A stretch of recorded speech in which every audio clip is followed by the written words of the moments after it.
Roger Mason pernah melayani sebagai pendeta di gereja baptis. Ketika ia mengumumkan bahwa ia akan menjadi Katolik, reaksinya beragam. Ada yang mendukung, tetapi ada juga yang marah, terluka. Roger membagikan bagaimana pengalaman itu membuatnya merenungkan cara-cara yang penuh kasih dan bijaksana, tetapi juga untuk bersyukur atas anugerah iman Kristiani yang telah ditanamkan oleh orang-orang terdekatnya tersebut. Saya rasa situasi budaya saat ini memang cukup tegang.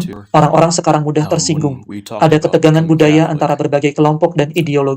Dan saya pikir budaya media sosial ikut memperburuk hal itu. Kita bisa baca komentar seseorang di ponsel yang hanya sebesar layar dan kita lupa bahwa itu sebenarnya ditulis oleh manusia yang punya perasaan dan pemikiran. Kita bisa dengan mudah mengabaikan atau bahkan menjelekkan orang lain. Ada orang-orang yang pernah saya layani, bantu, kasihi, yang coba saya dampingi dengan tulus. Tetapi ketika saya mulai membagikan perjalanan saya menuju gereja Katolik, mereka tiba-tiba berubah. Komentar-komentar yang masuk ke ponsel saya, email, Facebook, seringkali isinya tidak menyenangkan. Mereka menjadi sekedar komentar di layar, padahal dulunya adalah orang-orang yang saya anggap teman. Tapi saya harus ingat mereka adalah manusia yang saya cintai dan yang saya percaya juga mencintai saya. Mereka sedang terluka dan tidak mengerti. Karena itu saya tidak boleh membalas mereka seperti sedang berdebat di Twitter. Itu tidak bijaksana. Saya lebih memilih untuk berkata, ayo kita ngobrol sambil minum kopi, jangan bahas ini di media sosial. Kalau kamu hanya ingin didengarkan, saya bisa mendengarkan. Saya tidak harus memberikan semua argumen tentang iman Katolik. Saya hanya ingin kamu tahu bahwa saya mencintaimu. Saya bukan menjadi sesat. Saya tidak meninggalkan iman. Saya masuk gereja Katolik karena saya yakin ini adalah gereja yang didirikan oleh Tuhan kita. Ternyata gereja Katolik bukan seperti yang dulu saya dengar, bukan seburuk yang saya pikirkan. Saya melakukan ini karena saya mencintai Tuhan yang juga kamu cintai.